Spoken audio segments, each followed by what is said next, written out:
My son asked me a question I had been running from for 9 years. Not gently, not angrily, just quietly. "Mom," he said, staring at his plate, "did Dad leave because of me?" The fork slipped out of my hand and hit the floor. I still remember the sound. Too loud. Too final. "No," I said immediately. "Too fast. Of course not." He nodded, but he didn't look convinced. He was 15 now. Old enough to notice patterns. Old enough to see what I'd been trying to hide. That his father had never called. Never visited. Never sent birthday cards or showed up to school events. Just disappeared. We were sitting at the kitchen table. The same one where I used to help him with homework when he was little. The same table where I'd told him bedtime stories about his dad being busy and figuring things out and loving him from far away. Lies. All of them. "I remember you used to say he was working on himself," my son said. "But it's been a long time." I couldn't breathe. "I saw something today," he added. My stomach dropped. "What?" He hesitated. "At school. In the counselor's office. They had my file open." My heart started pounding. "There was a section about my dad," he continued. "It said absent by choice." By choice. I felt sick. "I asked the counselor what that meant," he said quietly. "She said sometimes parents leave because they don't want the responsibility." I stood up too fast, chair scraping against the floor. "That's not," I started, then stopped, because suddenly I realized something terrifying. I didn't actually know how to finish that sentence without lying again. My son finally looked up at me. His eyes weren't angry. They were hurt. "Mom," he said softly, "you don't have to protect him anymore. I'm not a kid." I sat back down, hands shaking. For years, I told myself I was waiting for the right time, waiting until he was older, waiting until he was stronger, waiting until the truth wouldn't hurt so much. But the truth had been hurting him this entire time. "There's something you need to know about your father," I said, my voice barely holding together. He nodded. "I should have told you a long time ago." My phone buzzed on the counter. A text. From a number I hadn't seen in years. His father's number. My blood ran cold. "We need to talk. He's old enough now." I stared at the screen. Because the truth I was about to tell my son was the same truth his father had begged me to keep quiet about all those years ago. And once it came out, nothing between us would ever be the same again. I didn't reply to the text. I turned my phone face down like it might explode if I looked at it too long. My son watched me carefully. He noticed everything now. "That was him, wasn't it?" he asked. I swallowed. "Yes." He let out a slow breath. "So, he knows you're going to tell me." "Apparently," I said. Silence stretched between us. Thick. Heavy. "Did he ask you not to?" my son asked. That question hurt more than the first one.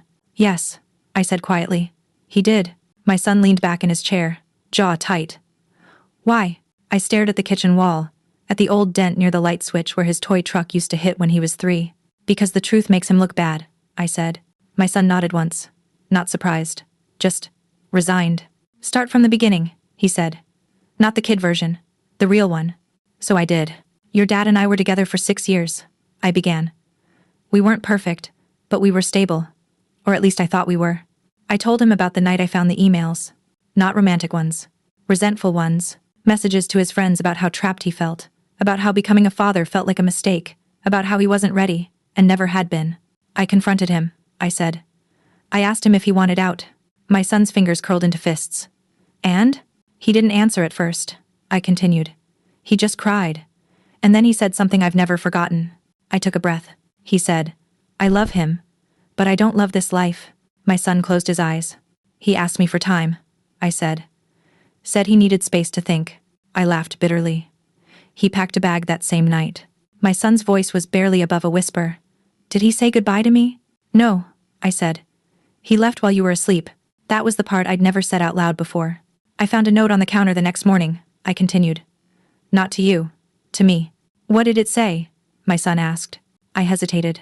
Then told him, "I can't be the kind of father he deserves. It's better if I'm not there at all." My son let out a shaky breath. "That's it?" "That's it." He laughed suddenly. Sharp. Painful. "So he just decided for me." "Yes," I said. "And then he asked me to tell you he loved you. That he was working on himself." I looked at my hands. I agreed because I thought I was protecting you. My son shook his head slowly. "You were protecting him." The words landed cleanly. Accurately. "I know," I said. "And that's why I shouldn't have waited this long." He stood up and walked to the window, staring out into the dark backyard. "Did he ever try to come back?" he asked. I closed my eyes. "Yes." He turned around. "When?" 3 years ago," I said. He sent me a message saying he was ready now. My son's face hardened. Ready for what? Ready to meet you, I replied. As if you were an appointment he'd missed. My son laughed again, but this time there was no humor at all. What did you say? He asked. I said no, I answered. I told him you weren't something he could step in and out of when it was convenient. He nodded slowly, then asked the question I'd been dreading. So why now? I looked at my phone. Because I already knew the answer. He didn't reach out because of you, I said. He reached out because something changed in his life. My son stared at me. What changed? My phone buzzed again. Another text. Please don't tell him everything. Let me explain it my way. I looked up at my son and realized the hardest part wasn't telling him the truth. It was what came next. I didn't answer the text. I locked my phone and slid it across the table, face down, like I was finally done letting it control the room. My son turned back from the window. He's still trying to manage it, isn't he? Yes, I said. He always has. He pulled out a chair and sat again. Slower this time. More guarded. You said something changed in his life, he said. What is it? I took a breath I'd been holding for years. He has another child, I said. The words landed quietly. Too quietly. My son blinked. What? He got married, I continued. 2 years ago. They have a little boy. He's 3. My son stared at me, unblinking. So, he could be a father. Just not to me. That's not how I want you to think about it, I said quickly. But it is how it is, he replied. Calm but razor sharp. I didn't argue, because anything I said would sound like an excuse. He messaged me last month, I said. Said his son was starting school, that it made him think about you. My son scoffed. So, I'm a reminder, not a responsibility. I felt tears burn, but I forced myself to stay present. He said he wanted to explain himself, I added, to clear his conscience. My son leaned back, crossing his arms. Does he feel guilty? Yes, I said honestly. But not in the way you deserve. He nodded slowly. He feels uncomfortable. That was exactly it. He told me, I continued, that if you ever asked, I should say it was complicated. That he left because he wasn't ready. My son's jaw tightened. That's not the truth. No, I said. The truth is, he chose himself. The room went silent. I waited because I was scared, I admitted. Scared that if you knew, you'd feel unwanted, or broken. My son looked at me then. Really looked at me. I felt unwanted anyway, he said. I just didn't know why. That sentence hurt more than anything his father ever did. I'm sorry, I whispered. I should have trusted you with the truth. He nodded. Yeah, you should have. Then he surprised me. But I get why you didn't. I looked up. You do? You were trying to protect me, he said. Even if you were also protecting him. I exhaled shakily. He picked up my phone and turned it over, reading the last text again. He wants to talk to me, he said. Yes. Do you want me to? He asked. I hesitated. What do you want? He thought for a long moment. I don't want answers, he said finally. I already have them. He stood up. But I do want something. My heart started racing. What? I want to tell him the truth, he said. The part no one ever told him. I swallowed. Which is that he doesn't get to rewrite the past just because he's uncomfortable with it now. My phone buzzed again. Another message. Please. Just let me explain before you poison him against me. My son read it over my shoulder. Then he laughed. Soft. Sad. Final. He still thinks he's the victim, he said. He looked at me.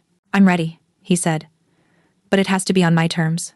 I nodded, even though my chest felt tight, because I knew what he meant. And I knew what was coming next would change everything. He didn't call his father. He wrote him a message. Short. Direct. No room to twist it. You don't need to explain anything to me. I already know why you left. If you want to talk, it will be to listen, not to be forgiven. He handed the phone back to me and went to his room. I sat alone at the table, staring at the screen, my hands shaking not from fear, but from the weight finally lifting.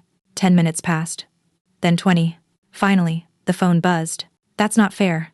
You don't know the whole story. I read it twice. Then I typed back something I should have said years ago. He knows enough. There was no reply. The next morning, my son came into the kitchen calmer than I'd seen him in years. I slept, he said simply. I smiled weakly. Me too. A week went by. Then 2. His father never called again. No dramatic apology. No explanation. No second chance. And somehow, that was the closure. One night, my son sat next to me on the couch and said something that made my chest ache in a different way. I don't miss him, he said. I miss the idea of him. I nodded. That makes sense. He looked at me. But I never doubted you. Tears filled my eyes. I just wish you hadn't carried it alone for so long, he added. I reached for his hand. I won't anymore. And I meant it. I learned something too late, but not too late to matter. Silence doesn't protect children. Truth, given with care, does. I shouldn't have waited this long, but telling him now didn't break him. It finally let both of us breathe.